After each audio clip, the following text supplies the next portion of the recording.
Mesdames et messieurs, bonsoir. Ravi de vous retrouver sur l'unique session de l'information de ce 1er novembre 2018 sur Esaü TV. Les titres. Ce jour 1er novembre, jour de la Toussaint, les fidèles catholiques chrétiens ont célébré les saints. Les détails dans un instant. Le Conseil des ministres s'est tenu hier mercredi et d'importantes décisions ont été prises. Le développement dans ce journal.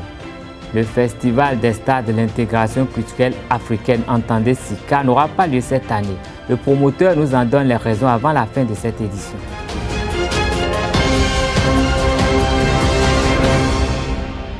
Mesdames et messieurs, bonsoir et bienvenue dans ce 19h. La communauté chrétienne catholique célèbre en ce jour la fête de la Toussaint. Journée significative pour cette communauté, le 1er novembre est la date retenue par l'Église catholique pour commémorer les saints de Dieu et les saints dont nous portons les noms. Quelques fidèles catholiques rencontrés par une équipe de notre rédaction à la sortie de la messe partagent avec nous leur conception de la fête de Toussaint. Ils sont au micro de Anita Marcos et de Christian Thomas maintenant. Pour ce que je sais, la fête de la Toussaint représente la commémoration de tous les saints. Nous nous joignons en tant que fidèles aux saints et nous célébrons cette fête qui nous aide à être en communion avec les saints du ciel. Puisque l'Église est en deux parties, il y a une au ciel et une qui est terrestre. Donc, pour être en communion avec les saints, nous célébrons cette fête pour dire que nous sommes en union avec eux et aussi des saints. Et un jour, nous participerons aussi au festin du royaume des cieux. Pour moi, la Toussaint, comme cela s'entend, tous saints, tous les saints. La Toussaint ici, pour moi, est la fête de tous les saints. Le jour où nous commémorons tous ceux-là qui, d'une manière ou d'une autre, ont été reconnus en tant que saints de par leur vie sur cette terre par l'Église catholique romaine. Tous ceux-là qui ont été béatifiés et canonisés par le pape. Par exemple, quand nous allons prendre le dernier de ces saints, selon notre Église, Saint Paul VI, oui, si je ne me trompe pas, Saint Paul VI, qui a été tout récemment reconnu saint, béatifié, canonisé, comme on le dit dans notre jargon ici, par le pape François tout récemment. Donc la Toussaint est la fête de tous les saints. La Toussaint aussi, la fête de tout le monde, de tout fidèle. Parce que déjà, en tant que fidèle, lorsque vous faites le baptême, vous êtes déjà, comment je dirais, vous faites déjà un pas vers la sainteté. Maintenant, à vous de tendre vers cette sainteté-là. Et aussi, nous portons le nom d'un saint. Donc, déjà que tu portes le nom d'un saint, je ne dirais pas que tu es saint, mais bon, en ce jour, tu pourras te glorifier et te dire que toi aussi tu es en fête. Aujourd'hui, c'est une fête la Toussaint, c'est une fête d'obligation pour, en tant qu'un bon chrétien. Tu dois assister, c'est une journée de tout le monde. Étant tous donné que Dieu nous a donné naissance, il a mis un sang sur nous et à chaque moment il faut appeler le Saint. Et lui-même il a dit dans ses béatitudes, heureux, heureux, heureux. Il a dit, les béatitudes sont au nombre de 8. Et il a dit, saints que nous sommes, enfants de Dieu que nous avons le droit et le devoir de dire un sincère merci, de reconnaître que nous avons un saint en nous et que ce saint, nous devons respect.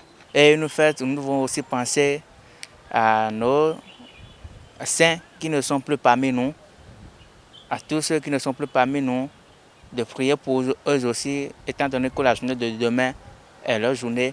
Nous devons prier pour eux aussi parce que Dieu même l'a dit dans la prière que la nourriture des défunts, c'est la prière. Pour être complet sur le 1er novembre, rappelons que la communauté catholique célèbre la fête de la Toussaint, une journée consacrée au rappel de la mémoire des morts.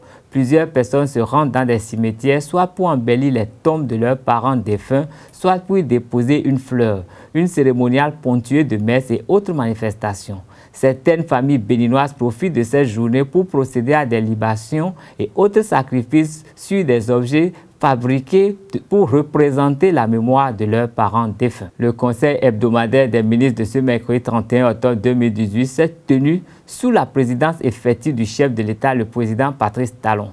Au cours de ce rendez-vous gouvernemental, plusieurs décisions ont été prises. Ainsi, au nombre de ces décisions, nous pouvons noter l'approbation des statuts du laboratoire central de contrôle de la sécurité sanitaire des aliments, le recours au partenariat public-privé pour le financement, la construction et l'exploitation d'un complexe mall, galerie commerciale, piscine au stade général Mathieu Kérékou de Cotonou et le plan de sortie de crise des coopératives d'aménagement rural. Le ministre du Tourisme, de la Culture et des Sports, Oswald Omeki, donne des précisions à l'occasion du point de presse à l'issue du Conseil des ministres. Le Conseil a adopté le décret portant approbation des statuts du laboratoire central de contrôle de la sécurité sanitaire des aliments. Au titre des communications, plan de sortie de crise des coopératives d'aménagement rural CAR. Depuis 2004, une crise institutionnelle s'est installée au sein des coopératives d'aménagement rural, empêchant le renouvellement des instances dirigeantes. Elles ont été transformées en foyers de tension, entraînant des violences, lesquelles ont occasionné la mort de plusieurs coopérateurs. Le manque de transparence dans la gestion en est la principale cause. Celle-ci a compromis l'atteinte des objectifs de ces coopératives, censées être des véritables unités de production agricole et industrielle. En vue de mettre fin à cette longue crise et de relancer les activités des 36 coopératives, le gouvernement a mis en place une commission interministérielle d'appui au processus de reprise de leurs activités. Ainsi, des échanges ont eu lieu avec les coopérateurs et ont permis d'aboutir à un plan de sortie de crise. Il s'agit notamment de constituer des comités paritaires, chargés de conduire le processus d'actualisation des registres des coopérateurs et d'encadrement de gestion courante dans les CAR, en tenant compte des antagonismes en présence. D'autres actions seront également accomplies pour aboutir à terme à la tenue des assemblées générales électives. Le Conseil des ministres a approuvé le plan de sortie de crise et a instruit les ministres concernés de veiller à sa mise en œuvre efficiente. Recours au partenariat public-privé pour le financement, la construction et l'exploitation d'un complexe mall, galerie commerciale, piscine au stade général Mathieu Kérékou de Cotonou. La rénovation du stade général Mathieu Kérékou, notamment l'espace olympique et le palais des sports, est devenue une nécessité. Le gouvernement en a pris la mesure et prévoit de faire démarrer les travaux à la fin du premier trimestre de l'année 2019.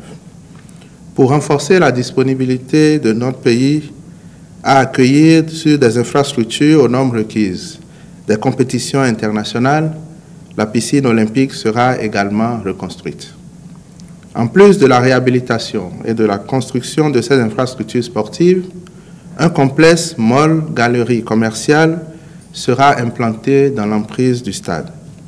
Ce complexe à but lucratif est destiné à recevoir le commerce noble de textiles, bijoux, cosmétiques et accessoires actuellement exercés au marché d'Antokwa. L'objectif visé est de promouvoir ces activités haut de gamme en offrant aux commerçantes et commerçants qui s'y adonnent et à leur clientèle un meilleur cadre pour leurs transactions. Pour la mise en œuvre de ces deux projets, le Conseil des ministres a autorisé le recours au partenariat public-privé et instruit les ministres concernés de procéder à la sélection des partenaires privés intéressés. Le président du Conseil national du dialogue social, Guillaume Atigbe, entouré de son vice-président Ansem Amoussou, le représentant des travailleurs et de Mme Baba Moussa du patronat, était face à la presse ce mercredi matin à l'Infosec de Cotonou. L'objectif, faire connaître ces structures de médiation entre les travailleurs et employeurs, ces actions et faire le bilan de la tournée nationale réalisée du 22 au 26 octobre dans les départements et communes du Bénin. Le compte rendu de la rédaction. Rencontrer la presse, se faire connaître, expliquer son intervention dans les derniers bras de fer entre le gouvernement et les travailleurs et faire le bilan de ses activités depuis le 3 août 2017 et surtout de sa dernière tournée, c'est la raison de cette conférence de presse donnée ce jour 31 octobre 2018 par le président du Conseil national du dialogue social. Nous avons estimé que dans un premier temps, nous allons chercher à couvrir les 8 départements en dehors de l'OME, de l'OME Plateau et de l'Atlantique littoral. Donc tous les autres départements ont été pris en compte et nous avons dépêché des équipes qui les ont sillonnées pendant 3 jours. Nous ne sommes pas seulement arrêtés au chef-lieu des départements pour cette campagne, mais nous avons estimé qu'il faut aller quand même à l'intérieur du pays et nous avons choisi des centres d'intérêt dans chaque département, au moins un centre d'intérêt dans chaque département que nous avons eu à couvrir. Donc nous avons eu, bien sûr dans la préparation, à cibler les groupes que nous devons contacter. Donc, il y a les partenaires tripartites qui sont prioritaires, notamment les employeurs et les travailleurs. Donc, bref, cette tournée a été effectuée. Et donc, c'est un contact direct avec les acteurs. Et la tournée n'a pas manqué de susciter un certain nombre d'intérêts de la part des personnes visitées. Matigbe et ses pairs ont profité de cette occasion pour préciser les raisons de la création de ces structures. Les partis que je citais tantôt, à savoir les employeurs, les travailleurs et le gouvernement, ont pris des engagements réciproques pour que, après avoir fait le constat justement des problèmes qui sont à la base de cette situation de crise à répétition qu'on a connue jusque-là. Après la signature de la charte, il fallait rendre effective cette signature. Donc, le gouvernement a pris 2 décrets. Un premier décret portant organisation et fonctionnement du Conseil national du dialogue social, qui est l'institution prévue par la charte et qui doit mettre en œuvre cette charte-là. Donc un décret a été pris pour créer cette institution, le Conseil national du dialogue social, CNDS. Les travailleurs ont désormais un interlocuteur dédié exclusivement à leur cause. Le bureau du réseau des jeunes leaders de la commune de Lokossa a été officiellement installé hier mercredi 31 octobre 2018 par l'honorable Sossou Dakpe à Rouen, un village situé à 3 km de la ville de Lokossa. Suivons le point de cette installation avec notre envoyé Jacques Maouillon d'Almeida. L'honorable Sossou Dakpe a procédé à l'installation du bureau exécutif des jeunes leaders de sa commune ce mercredi 31 octobre 2018 dans le village Rouen à 3 km de Lokossa. Il a profité pour les informer des tâches qui les attendent tout en rappelant de ce que l'enjeu est de taille et qu'il faut être plus méthodique que de céder à l'agitation. Monsieur le chef de village,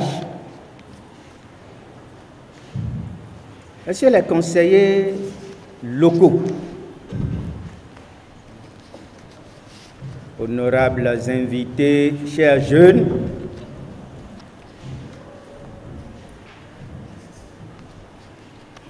chers jeunes leaders, recevez mes sincères salutations et gratitude pour tous vos efforts d'organisation de cette rencontre tant attendue depuis très longtemps. L'heure de Dieu est la meilleure, dit-on. Chers leaders, votre présence dans cette salle est un signe fort de l'émergence d'une jeunesse qui veut apprendre. C'est aussi le témoignage qui rassure la pérennisation de nos actions politiques et sociales dans notre chère commune. Ne subissez pas la loi du mensonge triomphant entre vous. Ne livrez pas votre volonté au hasard des impressions et à des forces d'injure de vos aînés, quelle que soit leur appartenance politique. Chers leaders, écoutez-moi très bien. nous avons un défi. Celui de creuser, de fouiller tous les coins et recoins de nos contrées pour faire sortir le grand jeu comme nous en avons l'habitude. Car le chantier qui nous attend exige plus de méthode que d'agitation. Ma vision est d'honorer notre bloc politique à Lokossa, quelle que soit la taille et la force d'un éventuel adversaire politique. Le bloc progressiste fera très mal ici à Lokossa et dans la 18e circonscription électorale. Je déclare officiellement installé ce jour, mercredi 31 octobre 2018, le réseau des jeunes leaders pour un Bénin révélé. Vive le réseau des jeunes leaders, je vous remercie. Le représentant du bureau des jeunes leaders à cette occasion n'a pas manqué d'exposer sa satisfaction au nom du bureau exécutif. Grande est notre joie ce jour de prendre la parole au nom de nos chers collègues jeunes leaders venus de toutes les contrées de la commune de Lokossa pour vous souhaiter la bienvenue dans la salle de la Maison des Jeunes de Rouen.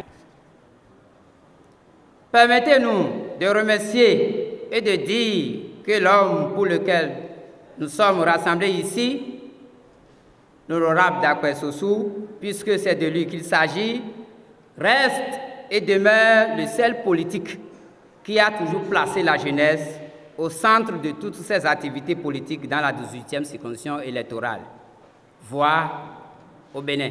Soyez-en remerciés. De l'installation de 50 jeunes leaders par arrondissement d'autre part.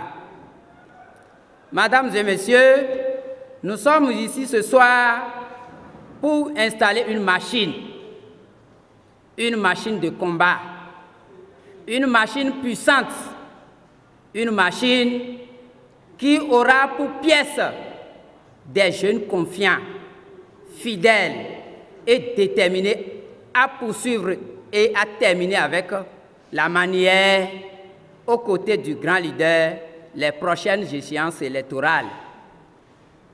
Il faut noter que le parti FDE de l'honorable est désormais du bloc progressiste. Eugène Aïvodji, un membre du réseau des jeunes leaders de Lokossa, à la sortie de la cérémonie d'installation, nous fait part de ses impressions, mais il rassure déjà qu'il est conscient de la tâche qui les attend. D'abord, il faut qu'on soit honnête en reconnaissant l'honorable Dakwé Sossou son intelligence politique. Voyez-vous, dans le silence et dans le calme, il a pu piocher les meilleurs des jeunes de la commune de Lokossa aujourd'hui, qu'il est en train de mettre dans un vaste réseau des jeunes leaders. Le 21 juillet 2018 passé, il a fait le même exercice avec les femmes, les vaillantes femmes, les combattantes qui ont porté Baptiste Talon au pouvoir dans cette commune. Il a fait le même exercice avec ces femmes en les mettant aussi dans un vaste réseau des femmes leaders. Aujourd'hui, ces femmes sont en train de fouiller, de creuser, de bouger, de faire bouger des lignes dans le silence et dans le calme. C'est la même chose qui va se passer au niveau des jeunes parce que le chantier qui nous attend est un chantier qui demande plus de la méthode que d'agitation. Il faudrait que nous nous unissions dans un creuset solide et vaste pour pouvoir apporter dans cette unicité le meilleur de ce que nous avons fait en politique. On est en train de se retrouver, le Bénin est en train de se renaître. Cela nous facilite déjà des tâches sur le terrain. Nous n'avons plus besoin à parler aujourd'hui des œuvres du pouvoir, mais c'est juste pour réajuster des pas du pouvoir qui traînent encore les pas. Je voudrais vous rassurer, vous dire que le réseau des jeunes de Lokossa, je vais parler du réseau des leaders de jeunes de Lokossa, est un réseau qui vient d'être installé par le leader politique du milieu pour rassurer encore une fois le président Talon de ce que nous aurons une victoire fluide. Nous allons garantir à travers ce réseau la victoire nette du président de la République par rapport aux élections législatives prochaines. Vous aurez le temps de constater Dakpe a toujours gagné et il gagnera. En page culture, le rendez-vous culturel dénommé les Stars de l'intégration culturelle africaine, SICA, qui tient à Cotonou au mois de novembre depuis une quinzaine d'années, n'aura pas lieu cette fois-ci. Le président du comité d'organisation, Ali Wassi Sissi, évoque l'empilement des dettes depuis 2016 à cause du non-déblocage des subventions promises par l'État. Il l'explique au micro de nos reporters. C'est pas ce que tout le monde sait. Au niveau de la culture, il y a un certain nombre de problèmes. Il n'y a que le ministère de la Culture n'a pas fonctionné pendant bientôt 3 ans. Et les choses ont démarré seulement il y a 2 ou 3 semaines. Donc vous savez très bien ce que c'est qu'une organisation, SICA. Nous l'avons fait en 2016, nous l'avons fait en 2017 avec nos propres fonds. En 2018, on ne peut pas. Parce que quand on dit SICA, c'est un budget énorme. Ça fait plus de 204 millions de francs CFA. Vous voyez ce que c'est. Et voilà qu'il n'y a même pas de partenaire, il n'y a pas de partenaire, il n'y a pas de sponsor aujourd'hui, il n'y a pas de mécène parce qu'il y a une crise qui ne dit pas son nom. Restons avec le promoteur des SICA qui parle de ce que le comité prévoit à défaut du festival proprement dit pour cette année 2018. SICA aura lieu l'année prochaine, hein. De toute façon. On a un peu reculé pour mieux sauter parce que SICA, j'ai été interpellé pour envoyer le dossier, effectivement, mais on ne peut pas, SICA s'organise en un an. Quand on finit un SICA, un mois après, quand on a à peine un mois de répit, il faut relancer, parce que vous savez, il y a le SICU. SICA, c'est quoi? C'est qu'il faut envoyer des lettres, hein, à nos représentants, à tous les pays participants. Et vous savez ce que c'est que l'administration. Il faut que tous ces pays-là puissent répondre, oui, présent, nous pouvons faire ci, nous pouvons faire ça. Pour qu'ils puissent répondre, c'est tout un problème. Je ne vous apprends rien. Donc, SICA, bon, évidemment, c'est une autre chose. Hein. Nous allons essayer quand même de l'organiser l'année prochaine avec la grâce de Dieu. Ali Wassi Sissi, pour finir, nous parle de l'avenir des SICA. Il y aura beaucoup de choses pendant cette période-là. Dans 2 ou 3 semaines, il y aura un événement qui va se passer sur Internet incessamment.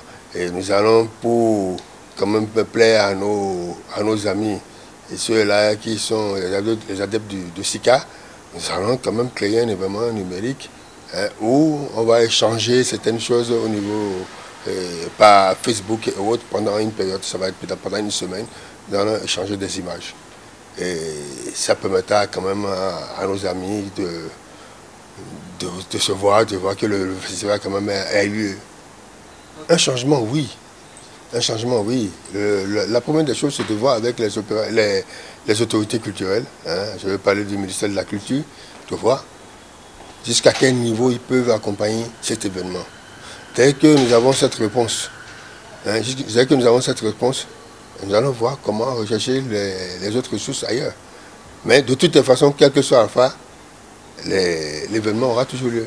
Depuis plus d'une décennie, les dirigeants africains se sont accordés pour consacrer le 1er novembre de chaque année aux questions de la jeunesse du continent. Cette année, dans le cadre de la célébration de la Journée africaine de la jeunesse, l'État béninois, à travers le ministère du Tourisme, de la Culture et des Sports, invite les jeunes à réfléchir sur l'un des fléaux qui freine le développement des pays africains, notamment la corruption. Il a été ouvert hier un atelier de 4 jours sous le thème « Faire entendre la voix des jeunes dans la lutte contre la corruption ». Je crois que nous jeunes, nous voyons dans la corruption l'anéantissement de nos efforts pour émerger et exceller, l'ambiguïté de notre rapport au bien et la banalisation du respect du bien commun. Telle est la perception des jeunes béninois de ce fléau qui entrave le développement du Bénin, voire de l'Afrique. Ces derniers se penchent sur les voies et moyens susceptibles de lutter efficacement contre la corruption au Bénin. Les attentes de la jeunesse béninoise sont grandes à la sortie de cette rencontre initiée par le ministère du Tourisme, de la Culture et des Sports à l'occasion de la Journée africaine de la jeunesse édition 2018.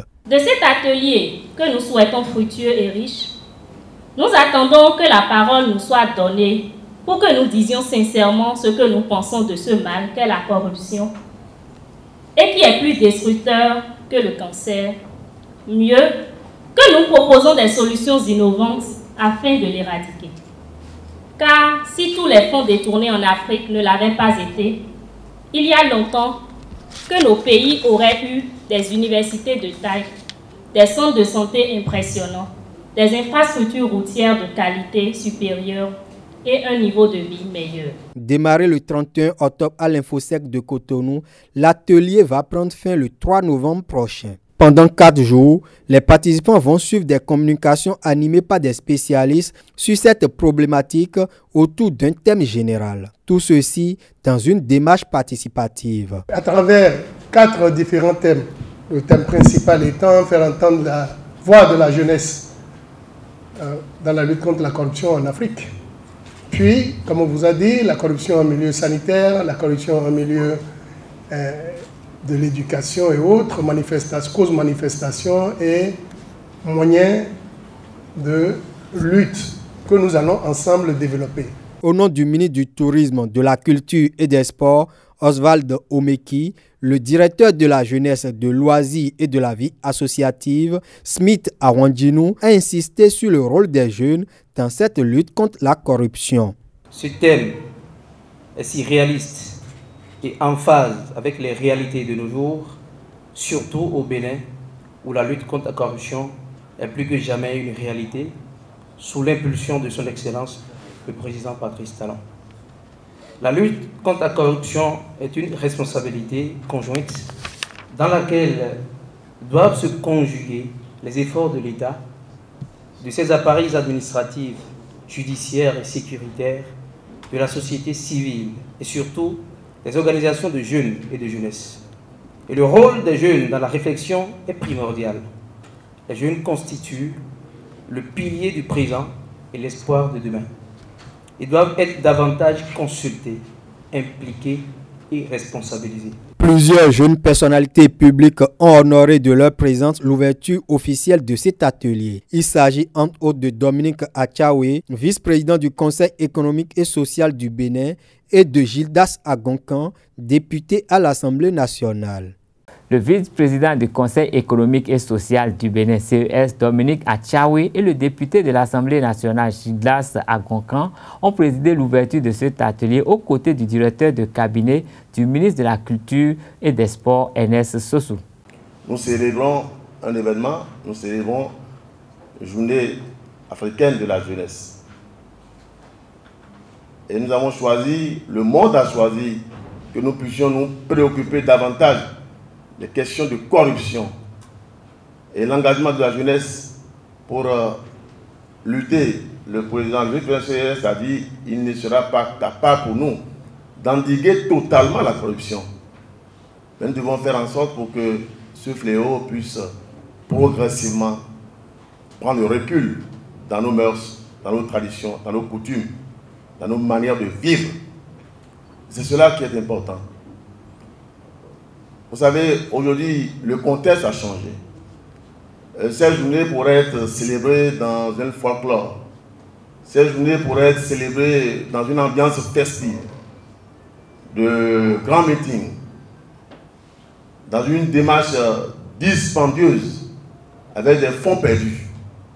Mais le ministère, la direction a souhaité que cette journée soit célébrée dans un cadre de réflexion profonde sur nos problèmes, sur nos qualités, sur notre capacité à faire en sorte que ce fléau-là puisse prendre du recul. La corruption est connue de nous tous. C'est un mot qui mine le développement du monde entier et plus précisément de l'Afrique particulièrement. La corruption est partout. Même déjà à partir de la maison, de nos domiciles, la corruption, elle est là. Maintenant, le plus important pour nous, c'est de réfléchir sur les moyens, les voies qu'il faut utiliser pour atteindre, pas la corruption au taux zéro, mais diminuer sensiblement cette pratique. Cela interpelle la conscience de nous tous. C'est alors à croire que le régime de la rupture a sensibilisé un certain nombre de choses qui détruisent le bon fonctionnement de l'être humain et du développement en général du capital humain. C'est alors à croire que par fantaisie que nous avions mis en place un certain nombre de dispositifs pour lutter contre la corruption. La corruption, l'éradication de ce mal, de ce fléau, est synonyme au développement. Je voudrais vous remercier, surtout la jeunesse et le ministre en charge de la culture et des sports pour l'initiative, histoire de pouvoir conscientiser nous jeunes. En marge de la célébration de la journée internationale de la fin de l'impunité des crimes commis par les journalistes dans l'exercice de leurs fonctions, qui aura lieu demain, l'Union des professionnels des médias du Bénin UPMB organise un tournoi intermédiaire de football à 4 équipes. Les demi-finales se sont jouées cet après-midi au stade général Mathieu Kérékou de Cotonou. Canal 3 Bénin a rencontré la télévision Carrefour, tandis que la sélection de la presse écrite a croisé les crampons avec celle de la radio. Les précisions dans nos prochaines éditions. D'un tournoi intermédiaire à un autre, le tirage au sort de la phase de groupe de la 5e édition du Team 2018 va se dérouler ce vendredi. Les 7 organes de presse en lice, Nagra de l'ORTB, le Révélateur, Ado FM TV, le site 90 minutes foot, La Voix de la Vallée, Radio Carrefour de Boycon et l'équipe de nos chaînes de télévision vont identifier leurs adversaires. La compétition a été initiée en 2014 par le réseau des journalistes de sport au Bénin, RJSB, au fin de renforcer la confraternité. Cette année, le comité d'organisation a décidé de rendre hommage à 2 illustres reporters sportifs béninois, les feux François Mensan et Jean-Dieudonné Dogba. Suivez le secrétaire général du RJSB, Hugues Sabo, qui donne des détails. Cette année, exceptionnellement, pour la 5e édition de ce tournoi, 5 ans quand même que ce tournoi qui a été initié par le réseau des journalistes de sport au Bénin et qui tient la route. Le comité d'organisation en collaboration avec le bureau exécutif du réseau des journalistes de sport au Bénin a décidé pour cette 5e édition de rendre hommage à certains confrères, à certains aînés, à savoir François Mensan et Jean-Dieudonné Dogba. Donc le bureau exécutif du réseau des journalistes de sport au Bénin a décidé que le trophée du vainqueur porte le nom de trophée François Mensan et que le trophée de l'équipe Fair Play porte le nom de Jean-Dieudonné Dogba. Et le bureau exécutif du réseau des journalistes de sport au Bénin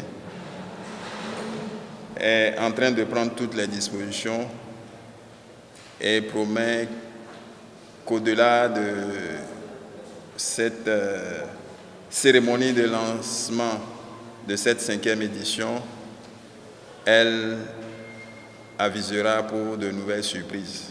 Ainsi se referme cette édition. Merci de votre fidélité à Ezarri TV. Un seul réflexe, www.ezarritv.bg.